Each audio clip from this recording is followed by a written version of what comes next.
Hey all, this is Ron with box number 7. You've probably been, clutching your pearls and adorning yourself in sackcloth and ashes out in the outskirts of the city with the dogs licking your boils in lamentation that I haven't had any content up recently. Well, look no further. I am putting content up. I can't say it's going to be great content or, valid content or anything that has anything other than just bland oatmeal filler in it. But the idea about content creation is to make sure that you put some sort of caloric value into the bloodstream of your listenership. And so that's what I'm doing here. I do have excuses for it, or maybe not excuses, explanations. By the way, I am doing my little broadcast in front of, again, Kaleidoscope Coffee. Athens Avenue, Redding, California, home of a great in-house brew. You should stop by and get it. I'll put their information in the show notes. I like being able to say that because I hear so many other people that I listen to say that. Anyway. I'm going to turf it off on holiday season, Thanksgiving, days off, and schedule conflicts that I've had that I will explain. And I think that's what I chose really for the subject of my show today. And that has to be another show that I had. If you know me, this part isn't going to be a surprise. But if you don't know me, then there's going to be somewhat of kind of a new bit of information that you're going to find out about here. And that is, I am an entertainer. Well, maybe you already figured that part out. In my life, I have been a musician. I have played in bands. I have played in nightclubs and circuits. And I've done things where part of my living, or at a couple of places, my entire living was forged out with a guitar and a microphone. And that's not what I'm up to now. I recently performed for all points and purposes, what you would call a magic act. But it's so much more than that. Well, let me just get to it. It was a show that I called In Search of Christmas Past. So what happened with me, let me go back, and if you don't know me, and this is going to bore you with a little bit of a biographical narrative, I apologize. I'll get back to making content that isn't about me, but for today, we're going to talk about my life and exposure and my Christmas past a little bit. When I was 5 and 6, my parents took me to a place in California, a now defunct amusement park called Busch Gardens, and that was spelled B-U-S-C-H, I think it is, as in the hyphenated addendum to Anheuser-Busch Corporation. So it was essentially a set of gardens run by a beer corporation, and internally there was a set of rides that were comparable to Disneyland, including the first log ride I ever took. But one of the other features that they had was the live entertainment, and I distinctly remember sitting in some open amphitheater stands and watching magic shows with my dad.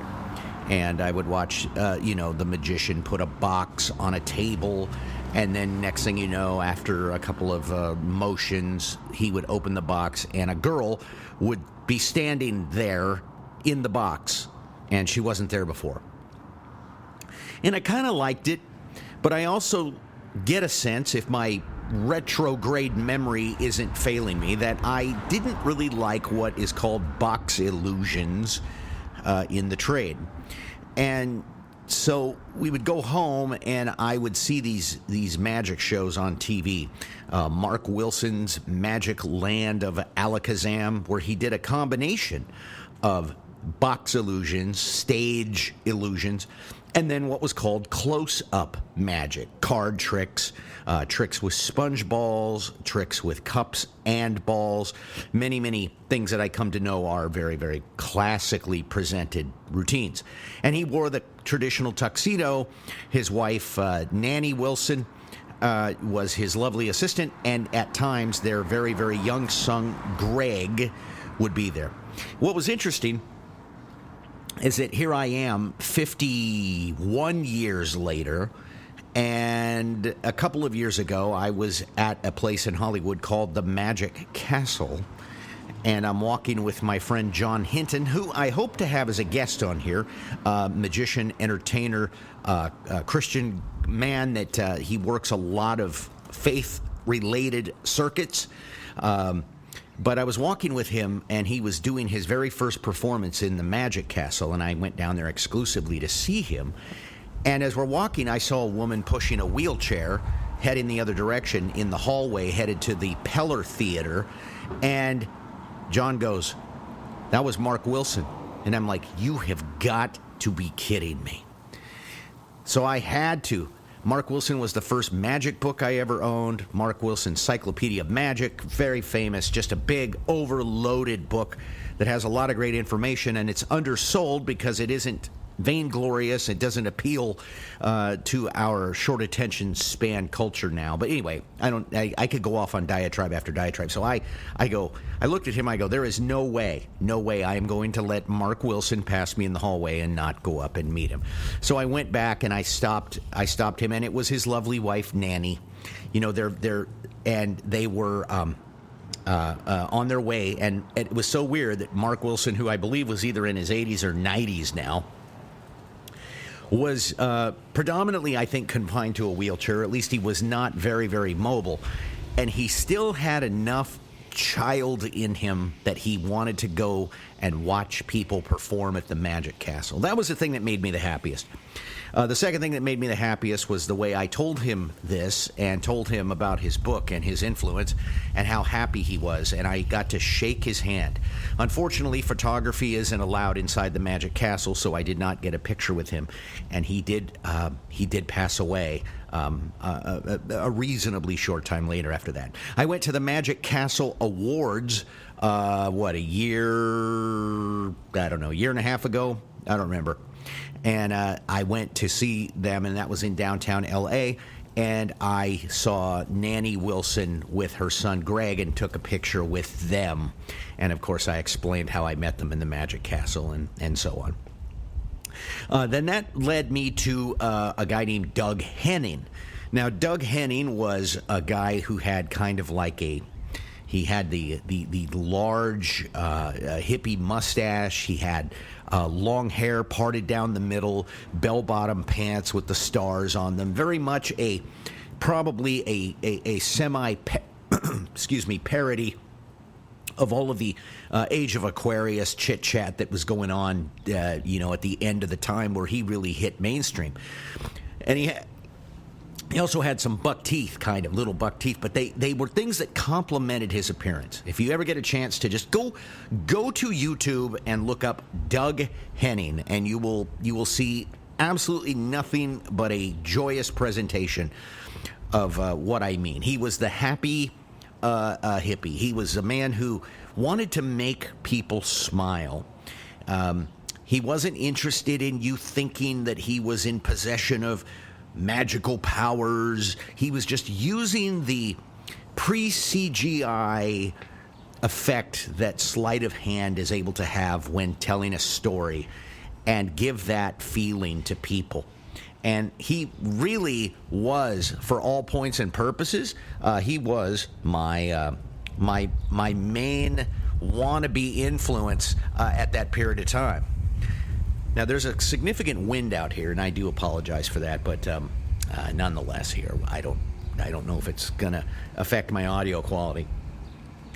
So I went, and we moved up to Northern California, and by the age of 9, I had my first magic set. It was the kids' magic set, probably a Marshall Brodian magic set that came with the multiplying rabbits routine, which were basically a bunch of sponge rabbits, little flat ones that were cut out of some die cut sort of thing. and a set of cups and balls. And by that I mean 2.5-inch high plastic cups that stacked on top of each other. One was red, one was blue, one was yellow, and little tiny styrofoam balls. And you did the trick where you would put a ball on top of a cup, you would drop the cup on top of top of the ball, and that cup would penetrate through the ball inexplicably. That would be a trick that I performed in the 3rd grade at Happy Valley School in Anderson, California, Mrs. Sluice's class, room 3. Now, I don't know whatever happened to Mrs. Sluice. She left the school a few years later and fell off the planet. Never been able to find her. I still am in contact with 2 of my elementary school teachers, my 6th grade and 5th grade teachers. Ironically, they are still teaching to this day. I'm 57, so do the math. All right, so I did my first and really last magic shows in the 3rd grade. Kids can be brutal, your peers can be brutal, and you begin to find out that that a presentational framework for a magic trick is everything.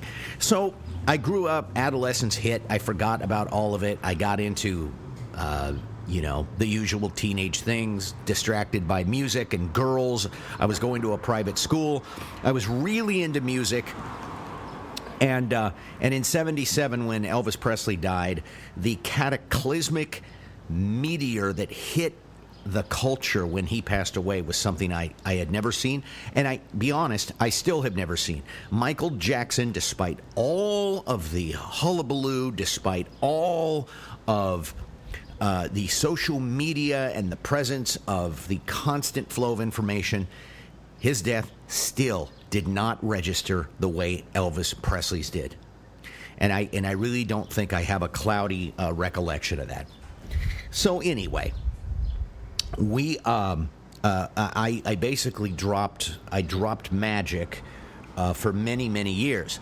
All it ever became was I knew a couple of little sleight of hand tricks that the kind where you'd roll up a napkin and put it in your hand, and it literally became the kind of a magic trick where you were just showing off for girls after a youth rally or after a school event or after church or something like that. So then years later, I was sitting having lunch with a friend in a place that no longer exists here in good old Redding, California. It was called Sweet River Saloon, but now it's been through about 19 different failed business incarnations and now exists, in terms of this podcast, as a place called Kahuna's. So I'm sitting there, and this young magician, basically a kid, and he was a kid compared to me. I guess, but I was in my 20s, so he would probably maybe been 17 or 18. Name is Dustin Coupe. I did look him up. I do see he is out there somewhere still performing, so maybe if he ever hears this, it'd be kind of cool. He walked up and asked to borrow a $1 bill from me that was sitting on the table that was going to be part of my tip for my food, and I said, sure.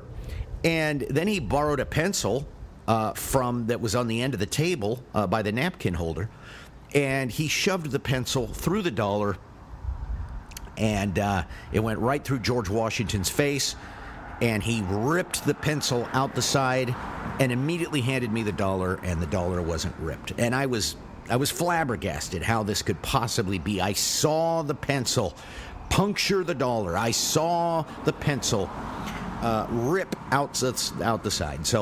And he said, hey, I'm doing a show tonight. If you want to come see it, it's a stage show. And I went, so I came back that night. And I walked in, and I remember he was on stage, and this music started playing. And he, oddly enough, it was another trick with a $1 bill. But this time, it floated. He held it out in the air, and then it floated, and then he made little waving motions at it, and it floated away from him. And then it came back, and all that. And I was blown away. And at this point, I realized I want to get back into this. I didn't know why. I think it's just because boys, especially, not just boys, but boys in general, have a phase where we think this stuff is cool. So I kept it in the back of my mind. A number of years later, just a few short years later, I am in Sacramento, and there's a magic shop. I decided I'm going to go in there, and I want to ask about these specific tricks. Now, I didn't think they were going to tell me, but what I didn't realize at the time, they were a retail shop. And so if any of those tricks involved any sort of information that was marketed, in other words, whoever made those effects put them on the market with expressed permission that secrets can be sold, well, then they'll tell you. And I walked in, I said, I want to know about this pencil through the dollar. And oh, yeah. And they gave me the name of the effect. They told me the name of the guy that did it. And then they informed me that David Copperfield had performed the exact trick on one of his specials. And I went, okay. So I bought the secret. Then I asked, hey, what about I saw this guy float a dollar bill. I can't believe what I saw. And they showed me the secret for that. So about $60 later, I come out of that magic shop with that secret, the other secret, and then a couple of other secrets that would become far more practical to me later down the road. And such started my adult side journey of this. And so I would buy a trick, I would see a trick, I would buy a trick, and I spent a lot of money on singular tricks.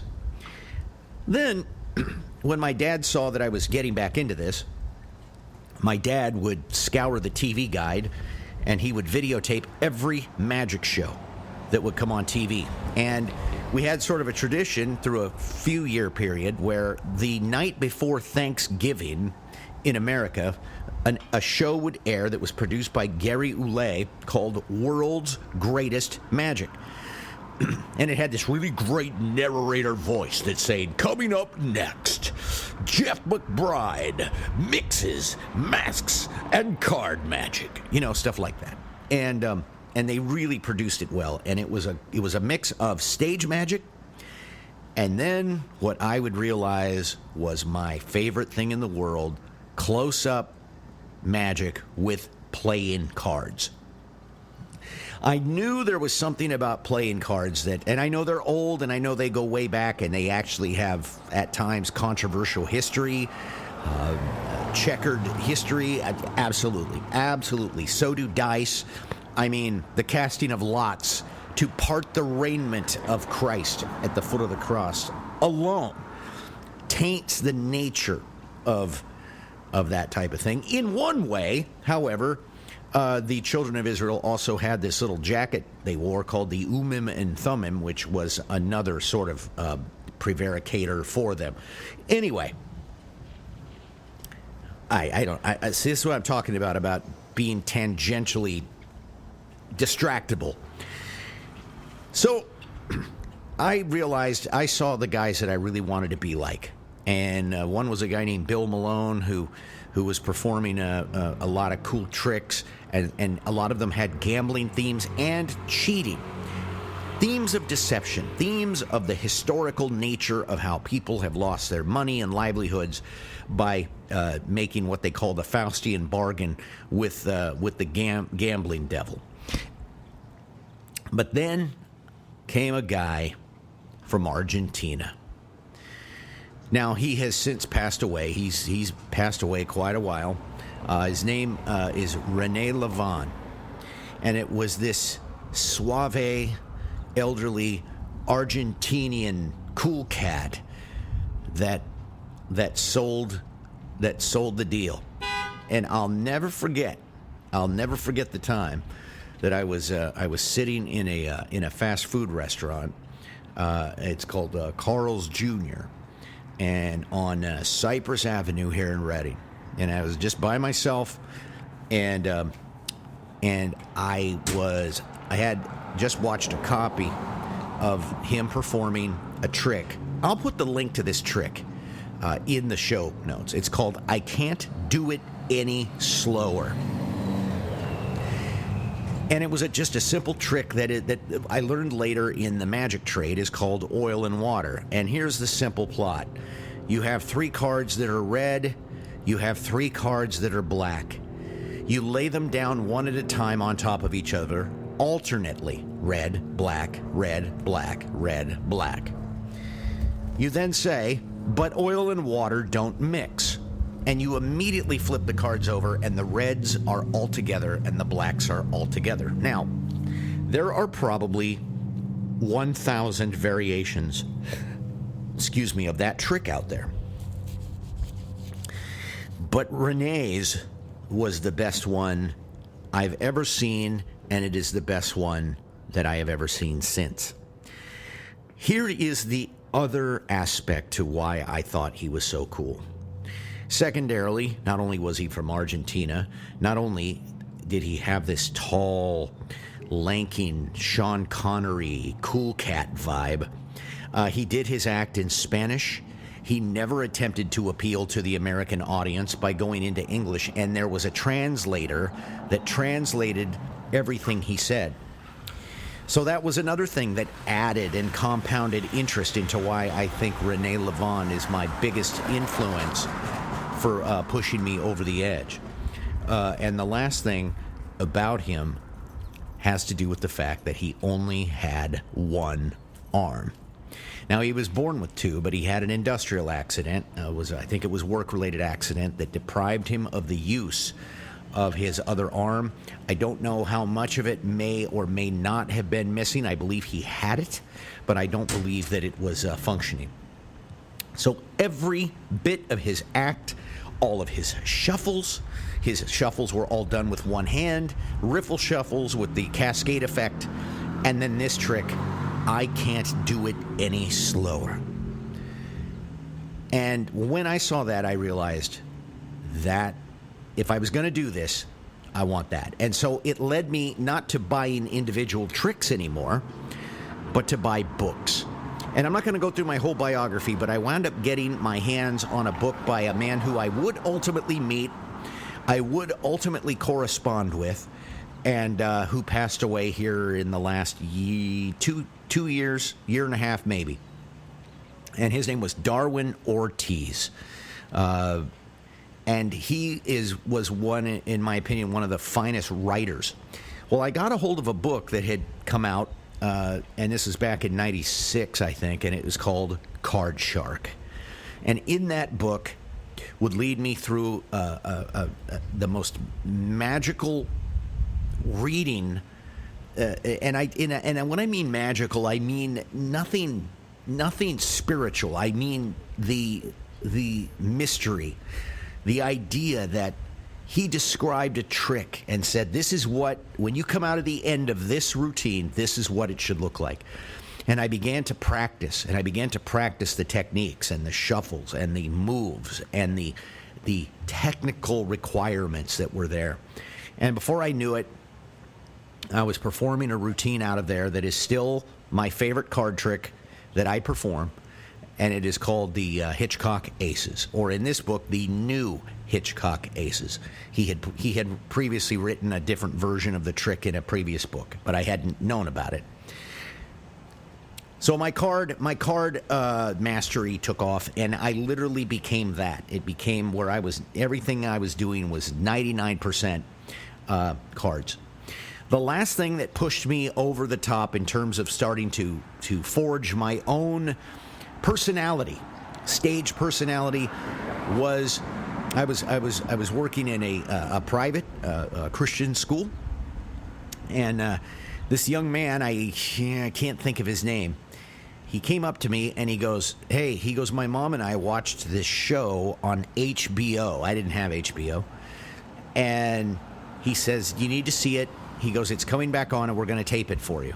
And I went, cool. And he handed me a videotape. I still have the videotape that he handed me.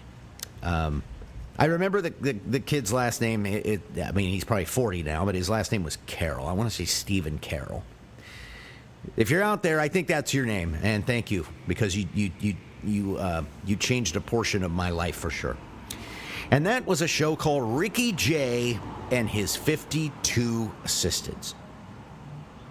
And if you are savvy, you realize that stage title comes from the fact that he's using playing cards. Ricky Jay was a solo off-Broadway performance. He literally walks out with a deck of cards and begins an entire show and effectively uses a deck of cards and his incredibly refined rhetoric to entertain an audience. And the only place that he veers from playing cards is to perform what we magicians very, it is a horrible cliche. We hate, it's actually, you know how people have these weird reactions to the sound of people chewing and breathing and those weird ASMR potential mental health issues? Well, we have one. And that's when we hear another magician say, I am going to perform for you the oldest trick in all of history.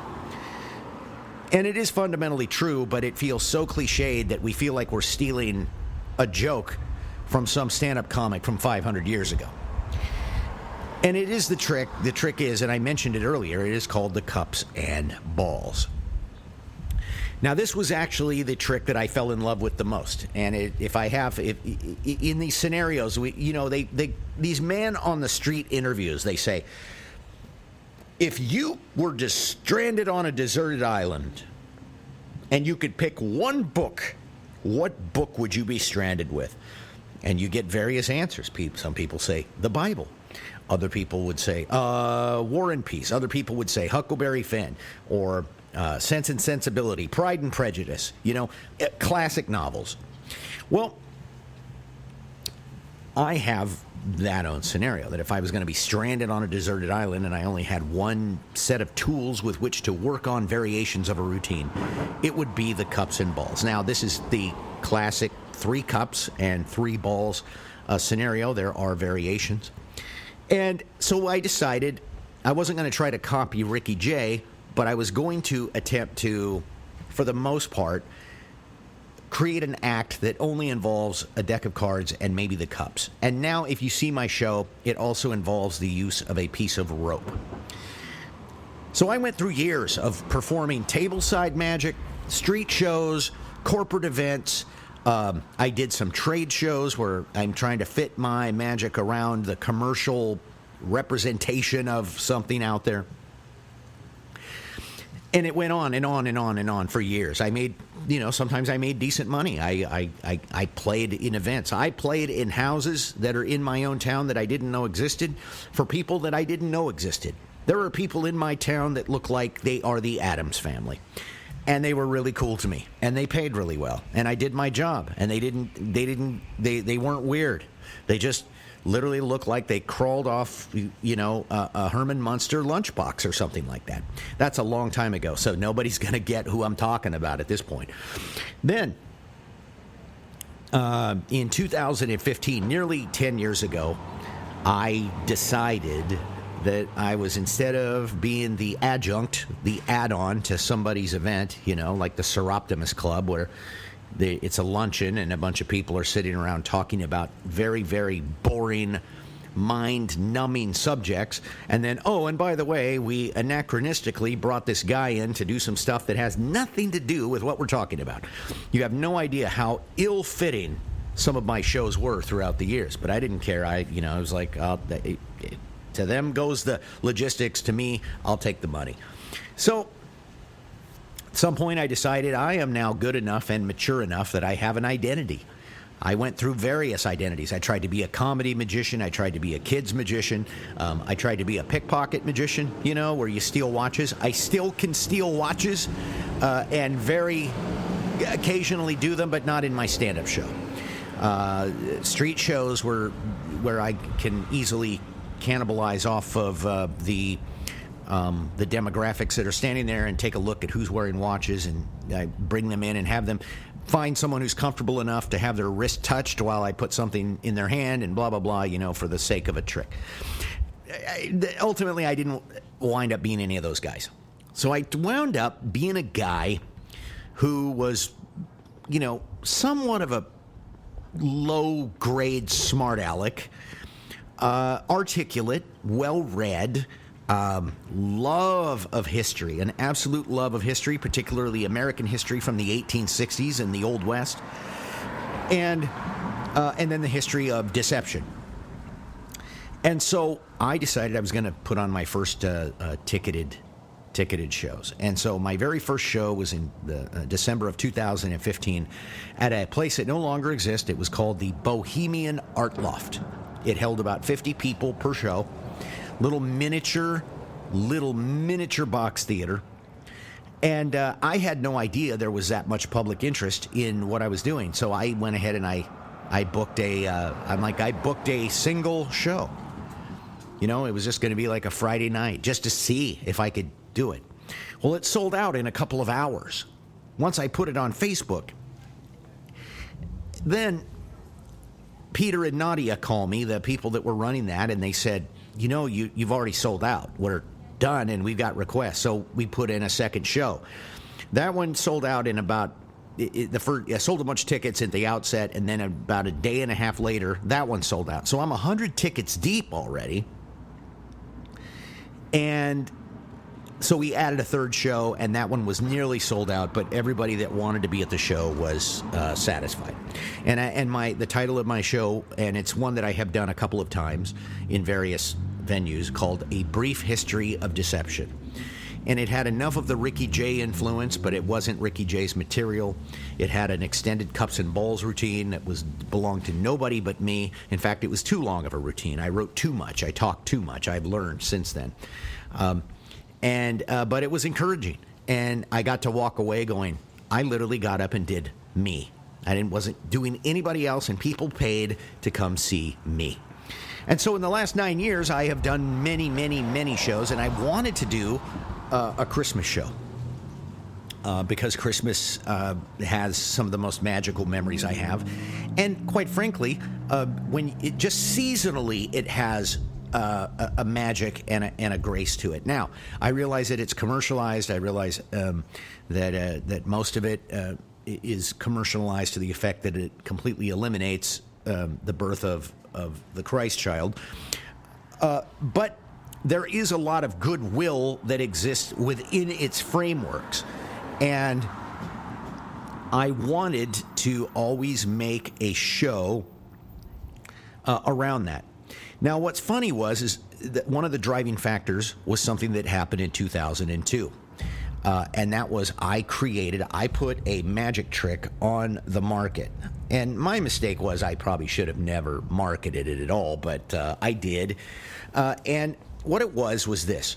So there is an effect in sleight of hand called the story deck routine. And that is where you are shuffling and cutting cards, and you're telling a story. And as you are telling the story, the cards that represent what you're talking about, like if you're talking about a guy living at 1329 West 8th Street, you would put down an ace, 3, 2, 9, and an 8, right? But you're doing this while shuffling the deck, and so hopefully the people that are watching you control these cards are blown away, one, that you've memorized a story, two, that you can do it without any interruption, and three, that you're controlling cards while shuffling and cutting them. Well, most of the story deck routines they have a linear track. They are somewhat logical, but at the end of the day, they're silly. And I happen to be sitting in the middle of my living room in a place called Bella Vista, California, and I had a facsimile copy of Charles Dickens' Christmas Carol, and it was a giant facsimile copy that had the text of the book as published on the right-hand page, and on the left-hand page, it had every single facsimile handwritten page of Dickens' original manuscript. Well, I was so moved by the writing, the handwriting, and how much that manuscript must be worth on an auction market. And I'm looking down, and I have a deck of cards, 52 cards and 2 jokers. And I thought, is it possible to tell that entire story using a deck of cards? And I can't believe it, but about 2.5 hours later, I figured it out. And not only did I figure it out, I wrote the poem that is recited, because it's done in poetry. And not only that, I created a magic trick that happens at the very end. So I wound up writing it up as a manuscript. I went over to my buddy's house, my buddy David Blevins, and he took all these photos of my hands, because if you're going to put out a manuscript, you have to discuss techniques, you have to have photos and diagrams of exactly what moment certain things are happening. So I put it on the market, and it sold, pretty well. I guess, as much as it did, and died off. The coolest part is I see my name in bibliographies and magic bibliographies at times, because my trick was given enough of a nod, and the heavy hitters out there have at least heard of it. And they'll recognize me off the book. They'll go, "Hey, you're the guy off the..." Yeah. So, anyway, that brings me down to this season, because I'm really cutting across the lawn of my biography here as far as this goes. A couple years ago, I was going to do a magic show called Apologies to Dickens, which was the name of my, believe it or not, the name of the routine I put out, since I was, how do we say, ruining, I think the other bastardizing the text of Charles Dickens' original work. Whenever you alter somebody's work, you say "with apologies to," and I thought, Apologies to Dickens is such a cool title.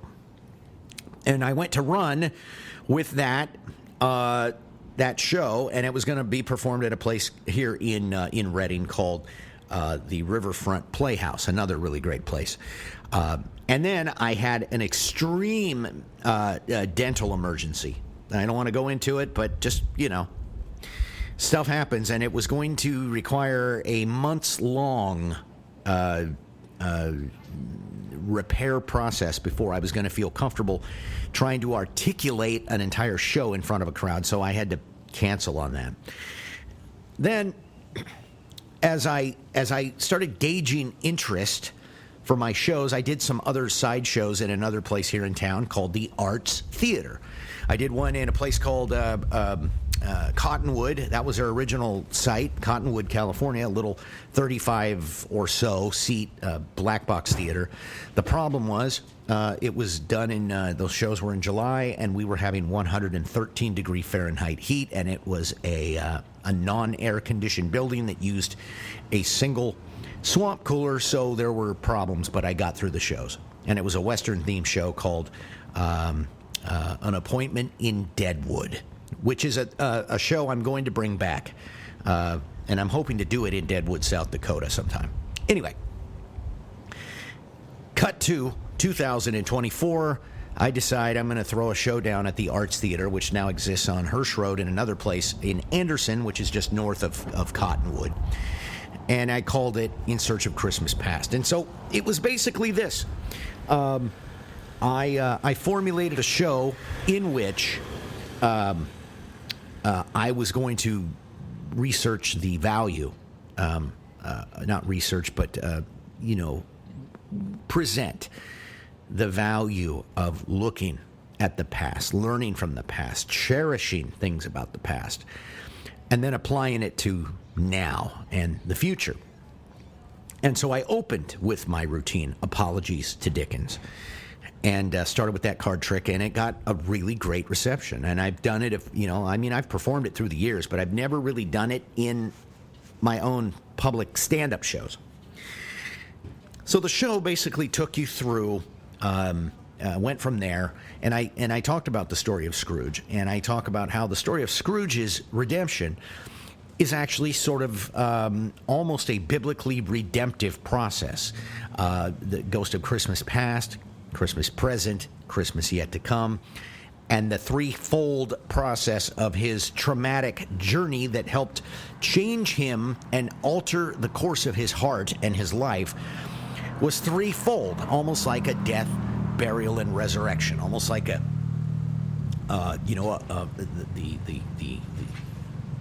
when Luke writes about, repenting and being baptized and resurrected in the Spirit thing. We have this, and you realize when you look around, everything that has a sense of completion to us has a basis of three. You can't make a table without having at least three legs. As a matter of fact, a three-legged table, when constructed right, will be infinitely more stable than some four-legged tables. But we also embody past, present, and future. We are body, soul, and spirit. You have a complete logical statement is made up of the major premise, the minor premise, and the conclusion. Complete sentences have a subject, a predicate, and a copula. You could go on and on. And you begin to see the significance of the number 3 just as a matter of structural completion. And then I realized how many of my routines, the ones that are classic, the ones that always appeal to an audience, always have 3 phases to them. And when you add a 4th phase, it takes something away. They say this when you're writing, in editing. Editing is not what you add. Editing is what you remove. Less is more is the old aphorism, and it's true. So I immediately go into a coin trick that involves 3 coins, and it's kind of silly, and I talk about how much I hate coin tricks while doing a coin trick that I actually kind of like. And then I do a lot of tricks that are based on that, and I use different concepts. I have a routine called 221B Baker Street, in which I bring someone up on stage with me, and I begin to make the assumptive leaps of what kind of a card player Sherlock Holmes would have been had he ever taken up gambling. And I go through the first one where I talk about, I have a spectator cut the cards and hand them to me, and I tell them immediately how many cards are in my hand. I then have them pick a card, and I use their gestures. I ask them questions. Is your card red or black? And I use their gestures and micro expressions to read them and ultimately whittle it down and find out what card they're holding based upon the information they try not to give away, but ultimately do because we don't really have control over our micro movements when we're lying. Then, of course, we have the part that is deductive reasoning in the classic sense of the book. And if you were going to apply deductive reasoning to playing cards, you're going to be dealing with card counting. And so I basically have the spectator grab a chunk of cards out of the deck. I then examine the rest of the deck, and using my brain power and memory techniques, I tell them what cards they are holding, and I call them out one at a time. Anyway, it ends ultimately with a tribute to the man who is really responsible for getting me in this, and that's my father. And I close the show out with a cups and balls routine that was written only a year and a half ago, maybe just at 2 years ago. And it's based on the night before Christmas, and it's a tribute to my father. He's mentioned in the routine, but I'm not going to over describe it here, but I just wanted to say that the entire act is something that I have written from top to bottom. It is large chunks of dialogue that has been memorized by me. And if you listen to this podcast enough, you realize that that writing and smart alecky rhetoric, esoteric gibberish and all kinds of incomprehensible muttering is part of my bedrock. It is kind of who I am. I love wordplay. Well, if I can do it extemporaneously like this, then I certainly can do it when I put it on paper. And then I also have been able to memorize things since I was a kid fairly well. So that's where I've been.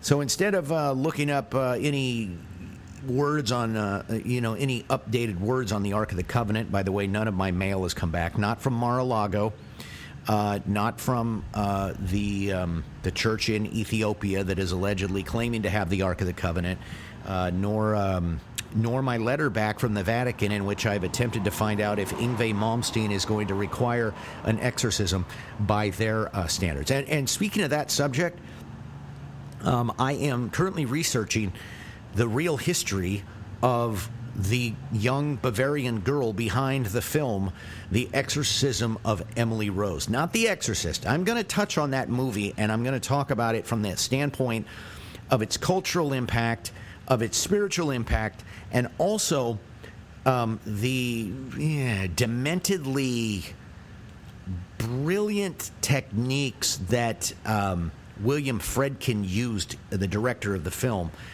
to really, in a sense, traumatize an audience. Not something I advocate, but there is a broader lens at which to look at the way we are affected by things, and also the knowledge bases that these people have had when they did this. Most things that you see happening in our culture are not accidents. Most of your ceremonial presentations, whether it's at the Super Bowl or at halftime shows, these are people who aren't just entertainers. They are people who genuinely believe in the symbolic underpinnings of what they're doing. You don't have to believe it, but they do.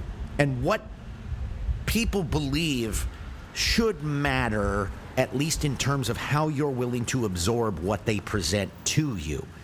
I mean, if I knew I had an airplane pilot that thought that, let's just put it this way.